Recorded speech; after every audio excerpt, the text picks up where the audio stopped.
Dynamite. We only talking about Dynamite. I know it was 4 hours. There's just no way I was getting through 4 hours of this show. You can forget it. I turned it off after the Omega Okada segment. And that's actually where we're going to start this week. We're going to start with Kenny Omega versus Kazuchika Okada. Well, not versus. It was a contract signing, and there wasn't much to it. But I will give Kenny Omega credit. He dressed up for the occasion. Finally. He wasn't wearing women's clothes. And you know what? It's hard to take that man seriously when he's wearing women's clothes. And he does so quite regularly in terms of cross-dress. He cross-dresses more often than any other man I can think of outside of like RuPaul. But we're not going to browbeat him too much for that. I mean, we already knew he was a fruitcake. So let's move on and talk about this contract signing that the two of them had in the ring. First, earlier in the night, Don Callis shows up. He's making a whole lot of noise about his boys Takeshita and Fletcher not getting a chance. Why is it Okada? Why does it have to be Okada? He puts his finger on Okada's face and Okada bends the finger back. And like, oh, okay. Then we get one of the longest video packages AEW has ever put together, which details the rivalry of Okada and Omega. I mean, I guess the only way you can get a video package is if you had to have a bunch of New Japan stuff for them to put together. But it was about a 4-minute video, maybe. I honestly looked away. I wasn't even paying attention. But I'm glad that they had it. They had it for people who never watched this stuff. I watched every Kenny Omega versus Kazuchika Okada match. They were long. And they were very long. I know that according to some people, these are the greatest matches ever recorded. They were long. They were pretty damn long, brother. I think one of those matches is 45 minutes. It's excessive. It's very long. And what I mean by 45 minutes, I think it was 45 minutes bell to bell, not even including entrances. But all of their matches are really long. They are epic match. That's kind of when that stuff first really started. Like back in the territory days, there were longer matches, but they weren't trying to be epics.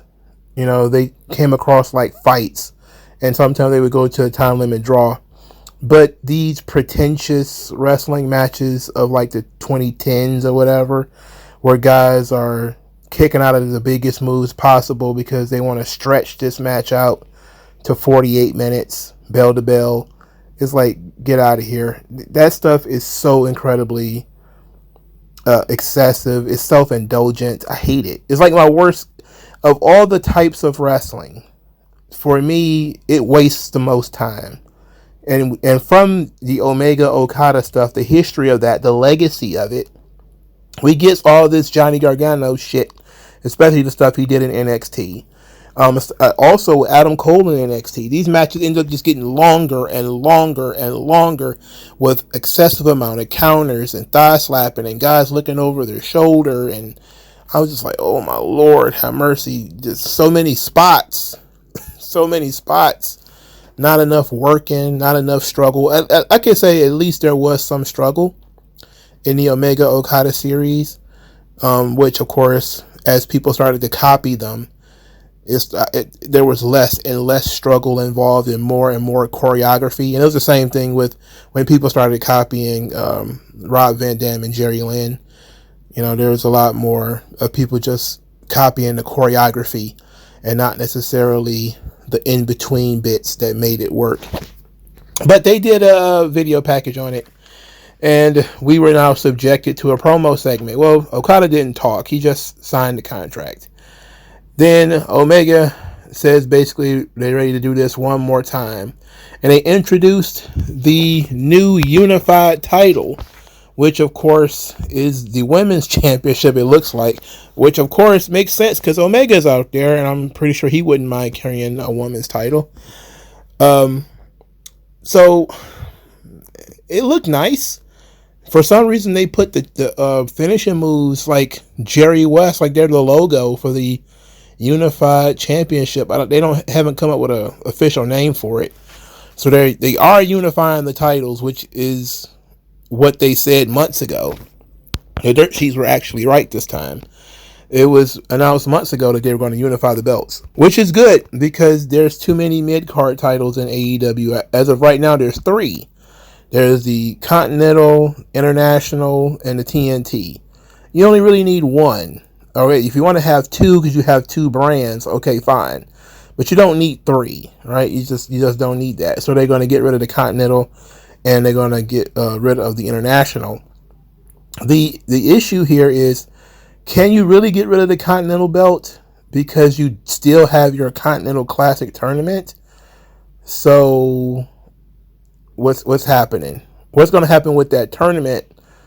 Is this new belt just going to be what's on the line in that tournament? I don't know how the tournament works. I don't know how the tournament works. I guess we'll cross that bridge when we get there. Anyway, Don Callis comes out. He once again is screaming about Kyle Fletcher and Takeshita should be in this match and not Okada. Omega gets the microphone, says that they can get in line, they have to wait. And there's nothing that Don Callis is going to be able to do that's going to be able to cancel this match. It's going to happen. And he knows all of Don Callis' tricks.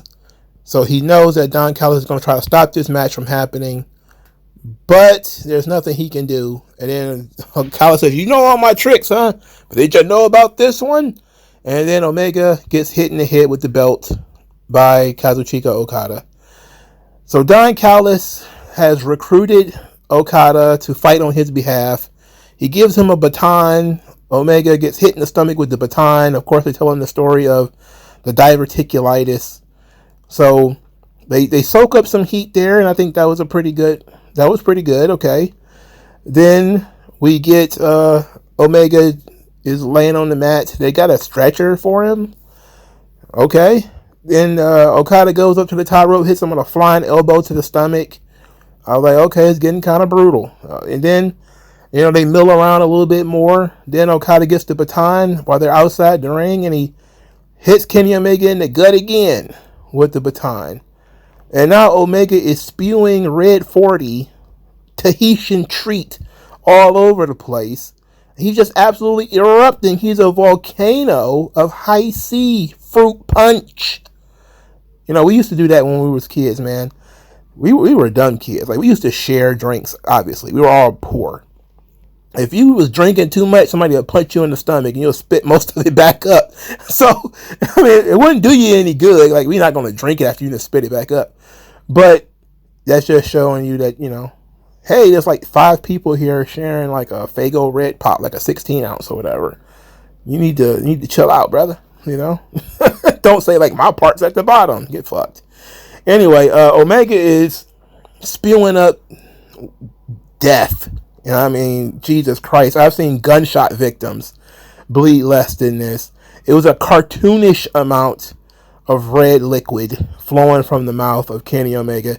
It was almost as bad as the pea soup that spewed out when the Ultimate Warrior got cursed by Papa Shango. It was that humorous. Like, it was so crazy that I was like, oh shit, and I laughed. Because it was so much. And then Callis, of course, had some sense of urgency and got him and Okada out of there. I was like, okay, look, I'm not going to diss this too much. I like it. I will say this, though, and I feel like it must be said, but this, what is this, like year 3, 4 of the Omega versus the Don Callis family thing? They're trying to pretend like this is Bobby the Brain Heenan versus Hulk Hogan. The Heenan family versus Hogan went on for like 6 years until like, I think the Sergeant Slaughter situation kind of broke it up. But this is nonsense. It's like this Rolodex of heels that keep popping up that Don Callis hires to try to take out Kenny Omega. This has been going on for a long time, man. A long time with no blow off in sight. Like, it hasn't even been mentioned. I might be the first person really to talk about how long the Don Callis Kenny Omega storyline has been going on. All right. And there's no end to it in sight at any point in time. It just looks like it's going to be like this forever. I'm not sure that's a good idea. Okay, like, I'm not sure this is This is right. I like Don Callis as a heel. I like Don Callis, having these guys and having this storyline with Kenny Omega, but I think there needs to be some daylight there at some point. Now, you would think like 3 or 4 years of this, Omega would get his hands on Don Callis and put him in the hospital or something like that. No, it's just he recruits heel after heel to fight Kenny Omega in some Skeletor, type shit. He's Cobra Commander, Team Rocket, all this other dumb shit, right? But, Okada's just the next one on the list. But I like that they tried to make this match individual by adding the Don Callis element, because it really forces the heel dynamic. And it's not just these two men are rivals and they have, history and they're friends and, they respect each other. It's like, no, Okada's a heel. Okay, good. He's a dastardly, vicious heel. Good. They got a month left so they can do this and give Omega time to recover. All right. They actually write him off of TV. So now we know why Omega is not going to be wrestling on TV. That all makes sense. I want them to do some vignettes, though, similar to when Ricky Steamboat was hurt for WrestleMania 3. So I want it like in the hospital or sitting at home, really soft-spoken about this whole thing, about how tough it was, and Okada tried to kill him and all this sort of stuff. More dramatic than usual is what I like. But AEW doesn't do drama very well, I think it's been there's some storylines where the drama element has worked, but most of them, they don't do drama very well. But I think I'm going to give this a pass. The amount of cartoon blood they had out there was pretty ridiculous. But I'm gonna give it a pass anyway. So let's go to the beginning of the show. Christopher Daniels gives Hangman Page a pep talk about needing friends, and there's friends in the locker room, and now the Young Bucks are only out for themselves. They don't really care about Hangman. And as Hangman is going to the arena, Moxley shows up in all black, and him and his Goonie Goo Goos are following Hangman Page around. Okay, sure, that makes perfect sense.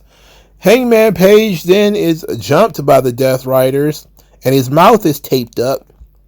Moxley says that he wants Hangman focused. He's got too much on his plate right now, and he knows that Hangman is searching for something, but he got 4 weeks to find it. 4 weeks to become the man everybody wants him to be. Hangman throws a headbutt on Moxley, and then they decide they're going to kill him. So they beat him up some more, and they put a chair around his head. At this point, he's taped by the mouth. I think he's handcuffed. Samoa Joe and his crew come out there to save Hangman Page. And Hangman Page gets on the microphone and says that he's now focused on the World Championship. He's going to ride through death for the world title. And he's going to go back there and he's going to start taking heads as soon as he finds one of these guys.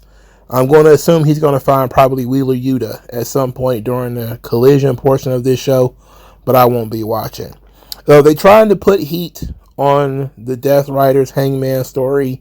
I appreciate that, but I simply don't care. I'm just not invested in this.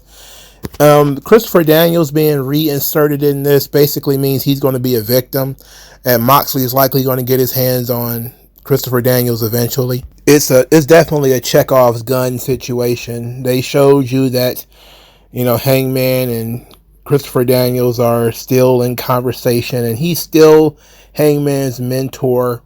And Moxley wants Hangman to get fired up. He wants Hangman mad. He wants Hangman focused.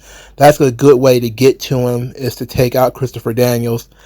And re-entering Christopher Daniels is actually a very useful plot device. And I liked how they did it. Maybe like is too strong. I appreciate how they did it. So I don't care about this. I can't care. It's bullshit. I really don't like Hangman Page, but they're trying hard enough here, and they're putting some effort in, so I want to give them some credit for effort. Will Ospreay versus Swerve Strickland. I didn't think this match was actually happening on this show, even though they said it last week. I just didn't think it was going to happen. They go for 30 minutes. 30 minute time limit draw. They did everything you could possibly do to each other. They kicked out of each other's finishers. They hit big moves. Swerve busted Will Ospreay's nose. He no-sold some of Will Ospreay's offense because Swerve Strickland is Andre the Giant, apparently. There was no countdown during the match as far as I was concerned. I didn't hear any countdown. Swerve was about to do the stomp on the apron when the time elapsed.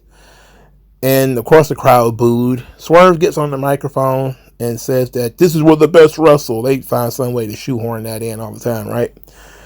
Then says that to prove that you're the best, sometimes you have to prove it.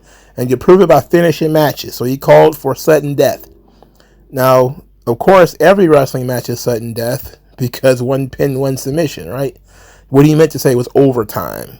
But I guess he wasn't thinking too much about that. Ospreay was laying on the mat at this point in time. And as Swerve has his back turned, the Young Bucks and the Death Riders show up. The Young Bucks jumped Swerve, started beating him up. They super kick him in the face, seemingly endlessly. And which, of course, doesn't mean much of anything because during the match, Will Ospreay was just super kicking Swerve Strickland in the face. He wasn't taking a bump. He didn't go down. He barely even registered it. I mean, he just got kicked in the face like 5 or 6 straight times. It's like, is he fucking Iron Man? Like, how many super kicks to the face can you possibly take at one time? In a row. Like, holy shit. There's been boxing heavyweight champions that couldn't take that kind of damage to the head without taking a bump. Fuck, Ospreay should have took the bump then. Your legs are useless. You must have been skipping leg day. But then again, I don't know. Maybe a gymnast's legs is pretty strong.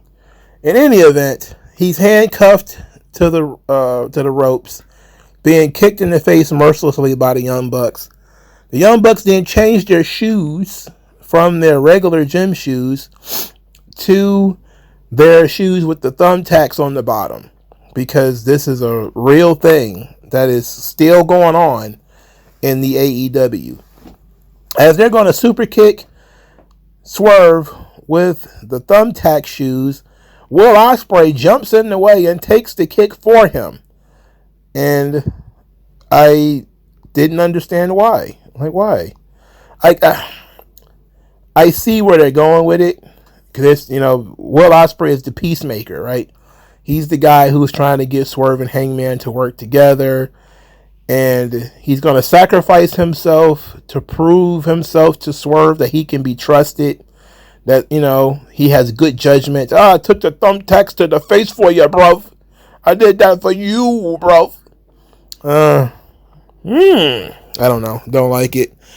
I just don't think that baby faces or anybody should volunteer to take that kind of damage to the face. It'd have been one thing that if he could have just jumped up and tackled them to prevent this whole thing.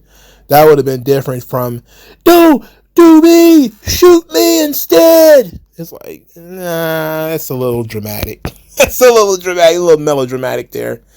But the Young Bucks were kind of appalled at their own behavior and ran off. And Swerve is sitting there after being kicked in the face 20,000 times. He's still up and at him, growling and making facial expressions. Okay. So I'm guessing it's the Young Bucks versus Swerve and Will Ospreay at All In. I'm guessing that's the match. It's fine. I don't care. I mean, it's just they packing all the athletic guys in one match. This is what they like to do with Will Ospreay, is put him in showcase matches with very little story attached to it. Here, he inserted himself into the story because it's really a Swerve Strickland Hangman story, but Will Ospreay is shoving himself in because Hangman has to leave the story to go wrestle for the world title. So it's fine in terms of the booking of that particular match. I don't want to deal with the thumbtack shoes. I think that's stupid. I think it's a dumbass gimmick. I don't like the Young Bucks. They're dumbass gimmicks. And Swerve being treated like he's Road Warrior Hawk is killing me. It's absolutely kicking me in my groin. The match itself was fine. I'm not going to really complain about it, except for the fact that, it was a long match. but this is what AEW likes. They like these long matches. And the fans like them too. And maybe the fans like this thing more than I did. I think Omega and Danielson is probably the only match like this that they've done on TV that I was like, okay, it was worthy of a 30-minute time limit draw. You know, most of the time, a 30-minute time limit draw is excessive. But that one, because it was the first time and he didn't want to give away a finish, that was sensible. At least here, it was just the biggest match they could do on the show, and they gave it to you early. And so they didn't make you wait until like 11:30 to watch it, which is what I would have done. You know, I'd have dragged that son bitch. I'd have dragged you guys into the deep water. I still wouldn't have stayed to watch it, I guarantee you that. But that's why everybody knows that, you know, Collision is 2 hours later, you know, into the, well, near the end of the show is Collision. And people just stopped watching. And you could look at the ratings and tell that everybody had the same idea I had. Soon as the Dynamite part was over, people just went about their day. They didn't give a shit no more. That's crazy, bruh. That Collision gets the same numbers no matter where you put it. No matter what you do with it, it gets the same numbers. I don't know if that's good or bad, man. But they've been trying to set it up for success and it's been failing. But anyway. Will Ospreay, dumbass babyface. Swerve, Road Warrior. He's Barbarian. He's basically young Undertaker. I don't know what's going on with this guy. Anyway, moving on. The Hurt Business jumped Commander backstage. MJF had his mask, and then he spit on it and threw it on the floor. He was supposed to be in the 6-man tag that they're going to be working later, but since they took him out, he's not going to be in it. Poor young Commander. We go into the Mystico versus Blake Christian match. I don't know we needed this, but they wanted to show off Mystico because they got him. Look, Blake Christian is doing twisting dives and 450 splashes to absolutely no reaction. Have you ever seen anybody as athletic as Blake Christian get no fan reaction? When was the last time you saw somebody do a 450 splash and people didn't even care? Well, I could tell you this today. I saw it. I saw it today. That's how you know this guy got no motion. Nothing's going. No entrance. And I know the people have been trying to meme him on social media. Oh, look at how good he is. He can do all of these spots. He is everything you guys have said Logan Paul and Austin Theory and all those guys are. There's nothing to these Blake Christian matches. There's no heart. There's no fire. There's no passion. There's no, no psychology. There's nothing to these fucking matches. And I've seen him in NXT. I've seen him on the Indies. There's nothing to these fucking matches. He's only getting worse, honestly. There was a time there where he was actually doing a little something. But now, I mean, shit. I just turn in my fucking boots if I went out there and did a 450 and a twist and dive and everybody just looked at me like I, shit on myself. I mean, come on, man. What are you in this business for? And for starters, why are they letting him do twisting dives and 450 splashes on Mystico? Why? Why would Mystico even agree to take a 450 splash from Blake Christian? Because he's not about to do a 450 splash. So why would you be doing it?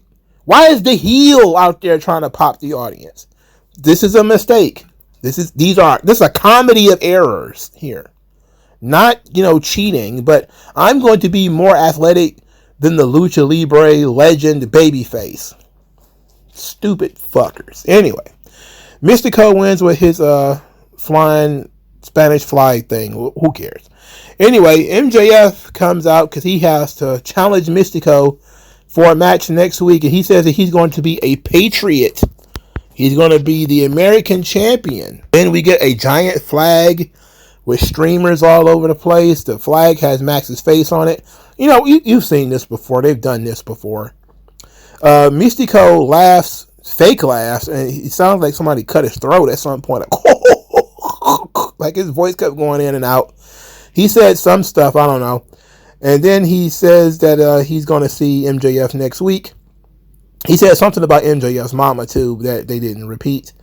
MJF called him Sloppy Sankara, and then they jumped him. They jumped Mexico and beat him up because that's what they do. And then, of course, MJF was trying to snatch off his mask because that's what they do.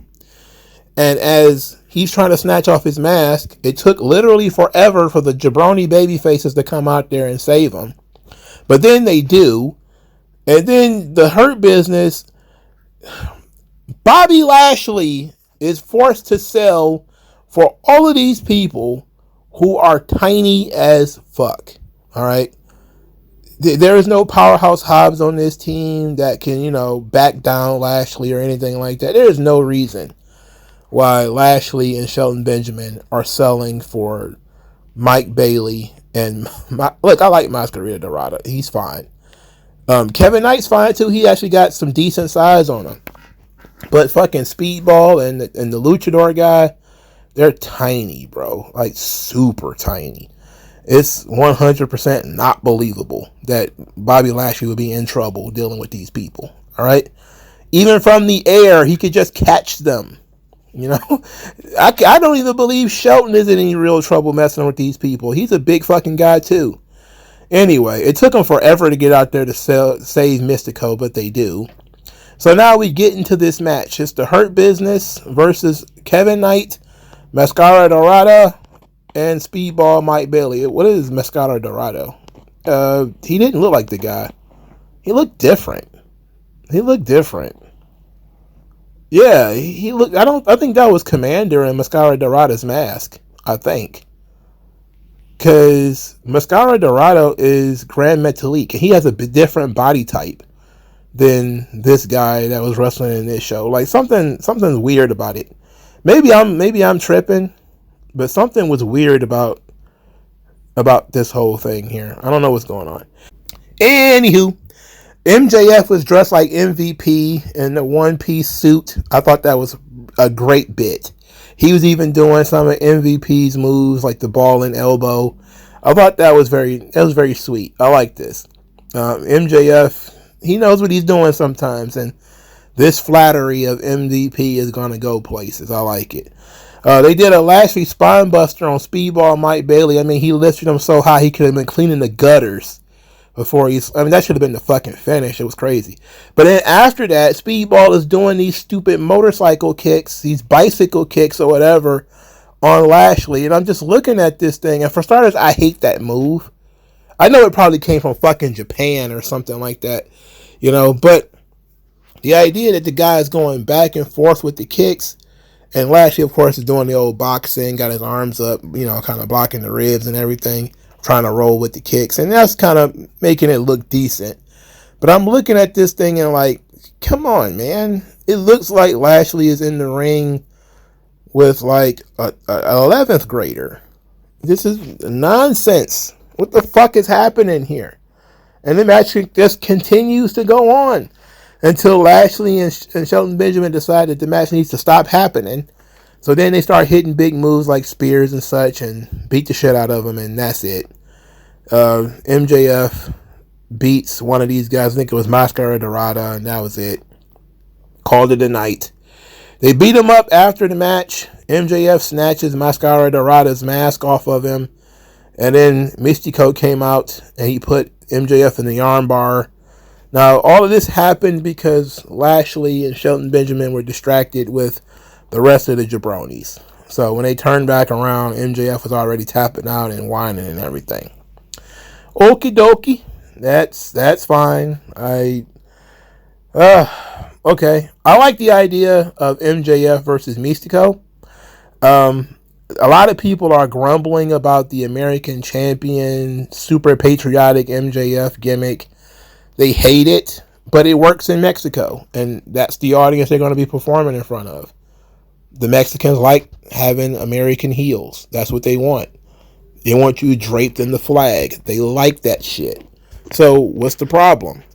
Oh, there's a bunch of white liberals online who think that this is a problematic character. Get fucked. I mean, I said it before, and I'll say it again. You can't have foreign heels anymore because all the heels are internal. Everybody thinks that the other side is a heel. The liberals think that the conservatives are heels. The conservatives think that the liberals are heels.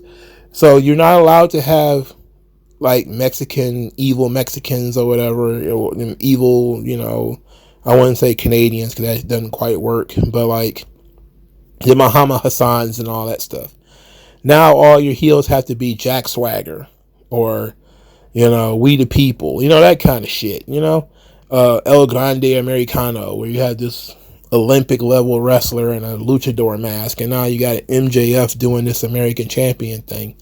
And people complain about it because look at the state of the world today with the Trump and the blah, blah, blah, blah, blah. Like, that's why the fucking Mexicans like it. You're a human piñata. That's what piñatas are all about, right? You beat up an effigy and you get treats. So this is the same fucking thing. MJF is going to go to Mexico as a human piñata. He's going to be dressed up and down like fucking Apollo Creed. And he's going to get beat up by Mystico and everybody's going to love it. That's it. That's the gimmick. It works. I don't see the problem here. I fail to see what your concern is. Who gives a shit? All right. One last thing. Megan Bayne is still in this tag team, and she loses to Ty Mello and Anna Jay because Penelope Ford got pinned. This is a complete waste of Megan Bayne. It's disgusting, but here we are with it, and there's nothing we could do. I feel bad for her because she had such momentum when she came in, and now you're not sure if she's going to win or not because she's teaming up with a jabroni. I don't really care about Ty Mello being back. It doesn't upset me or make me happy. This was just filler, go to the bathroom stuff. But they should have pushed it to Collision because what is Tony doing? What is Mercedes doing? I'm pretty sure they're going to do something on Collision, but I'm not staying up to wait for that. So that's Dynamite. I will say this. The Iron Man match, I guess you could say, was fine. The Omega angle was fine. The MJF angle was fine. The matches themselves, however, I wasn't really into them. And Blake Christian, oh my God. Holy hell, no. That 6-man tag, no. That women's tag team match, so it wasn't a particularly great show, but I did appreciate the angles. I did appreciate the effort. I appreciated that they actually was trying to make memorable storylines, which is something that AEW has lacked over the years, but they're actually trying now. I really wish they would have put more effort into the Mexico show. Right now, they only got the one match booked, which is Mystico versus MJF, but I guess they're going into the event only needing one match really to try to fill the building. I think the building's probably going to be full anyway. So there's that.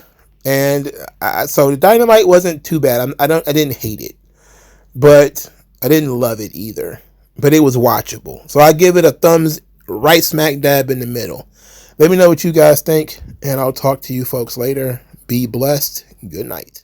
Old non-aggression. Once that lesson sets in, you'll see a session where you got an affection for no progression, regression. The best don't